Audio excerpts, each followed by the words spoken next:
Okay, really sorry guys, there was some issue with the network.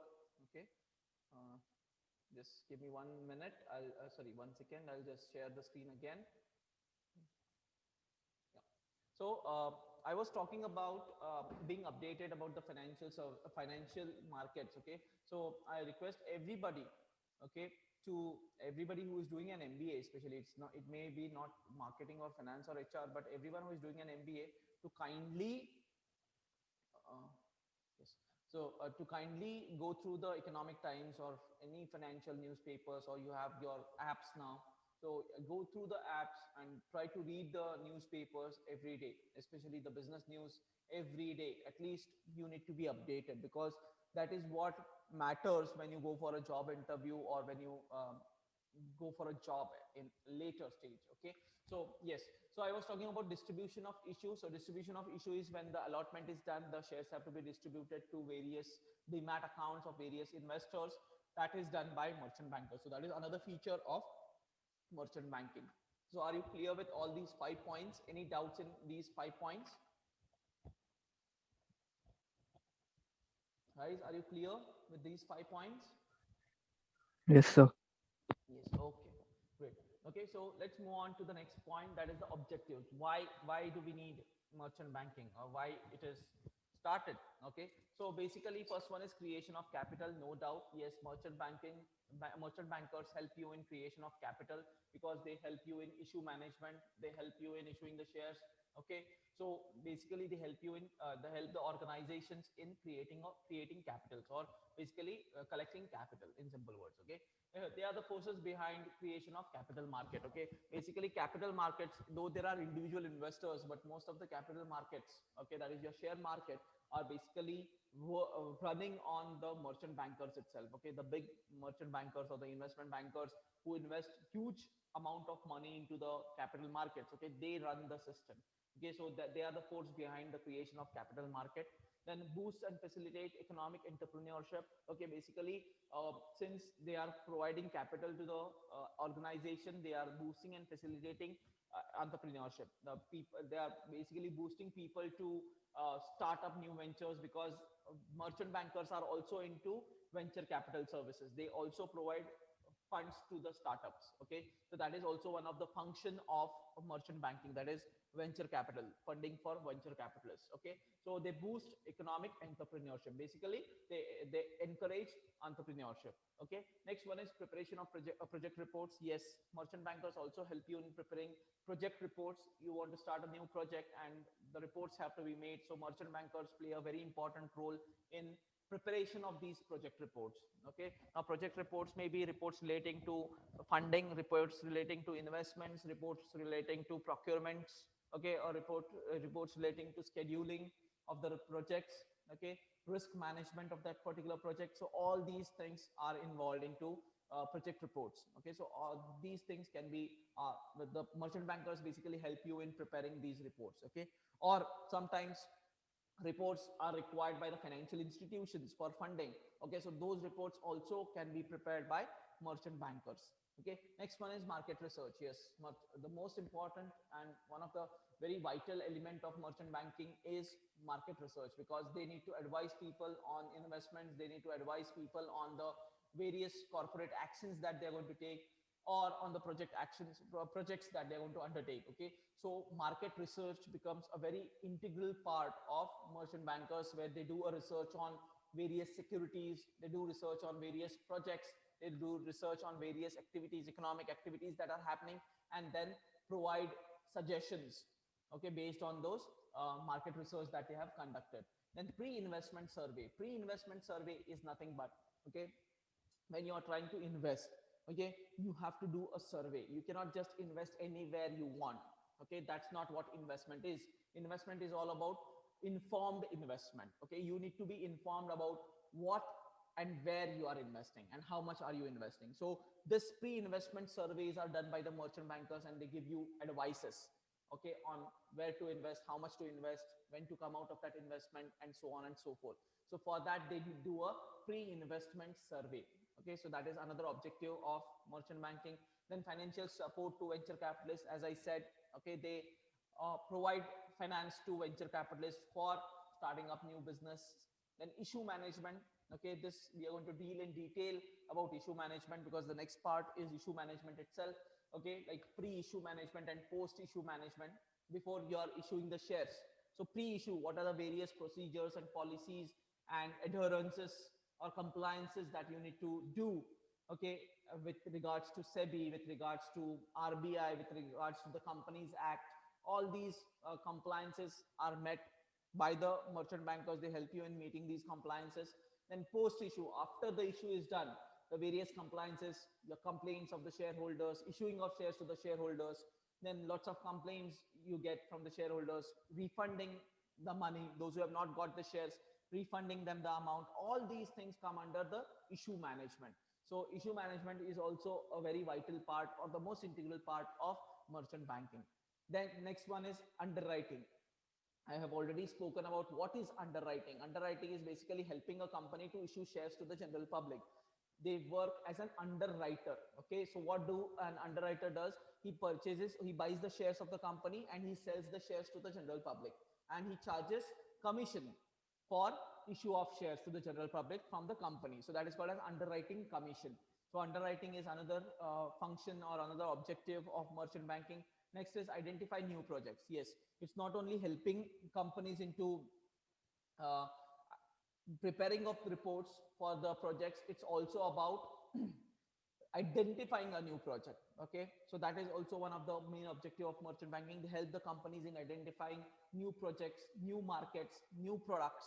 Okay, all these things. Okay, they are not into R&D, understand, they don't do R&D, but they are into identification of new markets or identification of new projects. Okay, then assistance in obtaining government approvals. Yes, for lots of industries you require government approvals for starting up a new process, or starting up a new line of business, let's say, or starting a new product. For many things you need government approvals, so merchant bankers help you in getting those government approvals. Okay, that is another objective of merchant banking, to assist organizations for government approvals. And last one is mobilization of public funds. Okay, mobilization is what basically in public or the people have lots of funds with them, right? And those funds have to be properly mobilized. Mobilized means the funds have to move around. Okay, they cannot be stored. Okay, they have to move. So the merchant bankers help them in help the general public in investing money into proper channels. Okay, they help the organizations in getting the money from through the proper channels. Okay, so all these things are about mobilization of funds. So they help in the movement of funds from the investor to the borrower. Okay, that is what is done by merchant banker. So these are certain functions, I guess around 12 13 functions are there. Okay, if there is any doubt in any one of these functions, you can just unmute yourself and ask. If there is any function, anything that you have not understood out of these, I don't know how many are there, 1 2 3 4 5 6 7 8 9 10 11 12, yeah, 12 functions, 12 objectives, sorry. If you're clear with all these 12 points, you can give a thumbs up so that I can go ahead with the next point.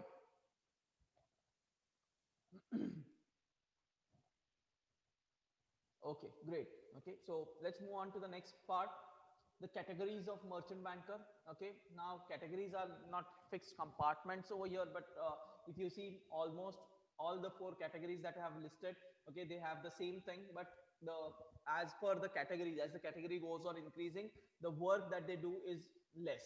Okay, for example, in category 1, okay, they undertake various activities related to issue management, like preparation of prospectus. Okay, now can somebody tell me what is this prospectus? Invitation. uh, can you be a bit louder? Who is it? Ashwini sir. Yeah, Ashwini, can you Sir, can you speak a bit prospect. louder, please? Yeah, sir. Prospectus is an invitation to the general public to purchase the shares. Very nice. Okay, it is prospectus is an invitation given by the organization to the general public to subscribe for the shares or to buy the shares of that particular company, right? In simple words, prospectus, you have also been receiving prospectus from various colleges, right? You want to take admission to a particular college, you get prospectus, right? Now, what does that prospectus includes? It includes all the information related to that particular college or institution. The same way is with the company. The company prospectus includes all the information related to the company. That is what prospectus is. So, a preparation of prospectus, defining financial structure, what should be the financial structure, how much debt should be there, how much equity should be there, how much should be your bonds, how much should be your debentures, how much, all these financial structure is also defined or decided by, or the merchant bankers helps you in defining the financial structures, then maintaining links with the financiers, okay, maintaining links with banks, financial institutions, NBFCs, all these things are done by the merchant bankers, okay. Then about final allotment, once the issue is done, once the listing is done, final allotment has to be done. So the merchant bankers play a very important role in final allotment. And lastly, refund of subscription, okay, for those people, or for those investors who had subscribed for the issue but they did not get the shares, for them the refund has to be given, okay. So that is also done by the merchant bankers in category 1, okay. Then apart from that, they also play a role of an advisor, consultant, co-manager, underwriter, or and a portfolio manager. So these are the various roles that the particular merchant banker plays as category 1, okay. So here I want to quote one thing about, I'll tell you one thing about refund, okay. Refund of subscription means basically when you want to go for a IPO, when you want to invest into an IPO, you have to subscribe for it, and for subscription you have to pay the amount in advance, okay. For let's say you want to subscribe for a particular issue, around it comes to around 14,000, 14 to 15,000 is the cap what they have kept for most of the IPOs, okay. So individual investors can invest, one lot would be of around 15,000.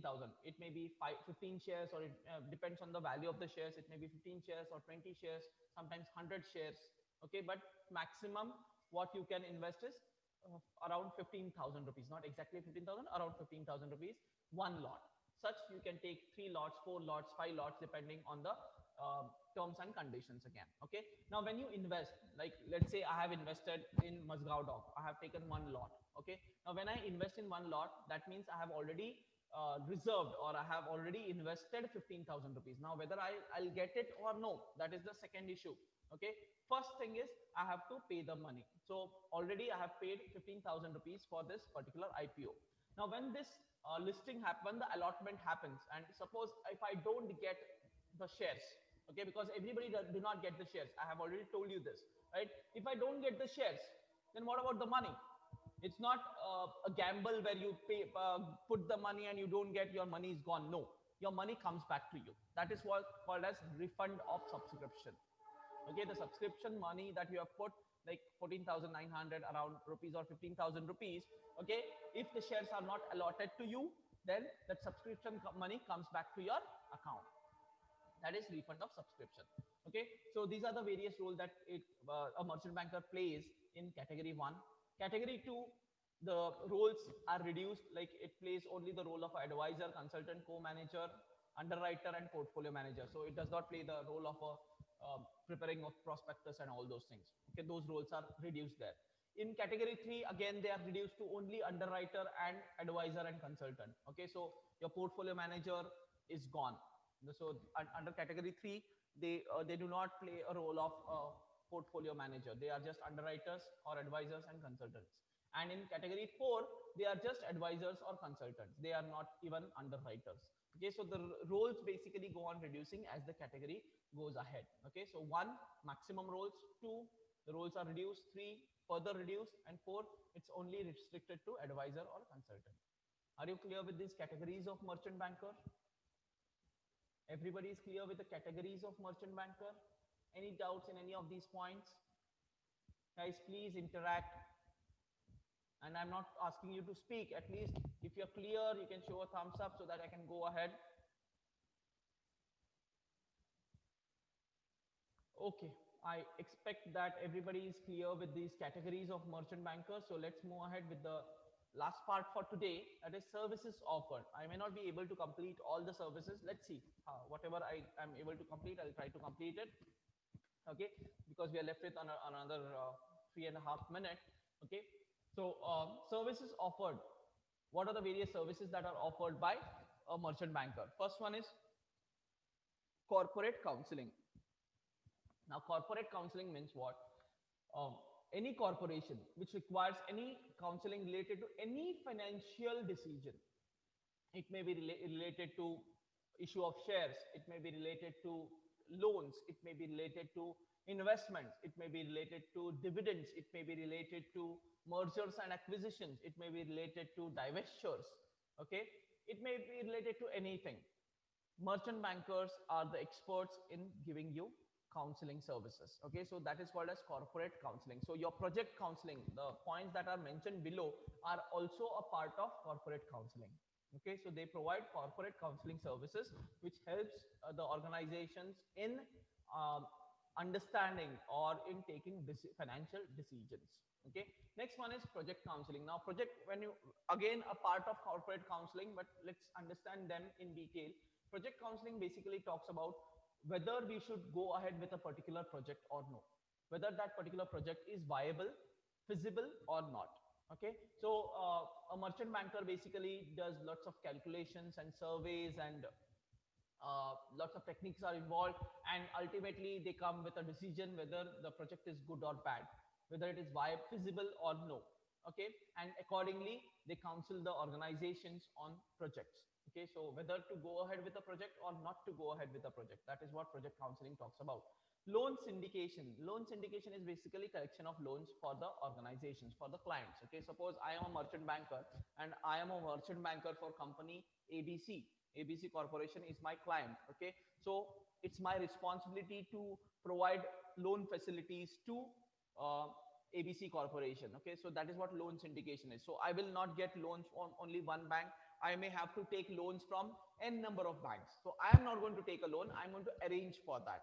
So I'm going to arrange loans from, let's say, State Bank, ICICI, Corporation Bank, then your Union Bank, and so on. So there is a group of banks that I approach, and I convince them to provide loans to this ABC Corporation. So that is what loan syndication is. Okay, so that is another service that is offered by merchant banker, that is loan syndication.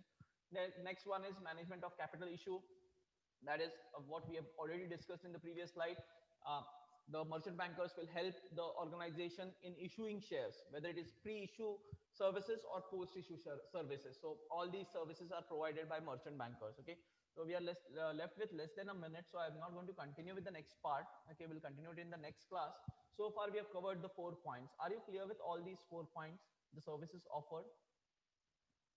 Corporate counseling, project counseling, loan syndication, and management of capital issue. Are you all clear with all these 4 points or 4 services that are offered? If no, please ask your doubt or give a thumbs up, so that anyways the meeting is going to end in another 30 seconds maybe. Sir, can you share these slides on group? I will do that later. Okay, I'll share all the module slide later. Okay, sir. Okay, so thank you one and all. Have a good day.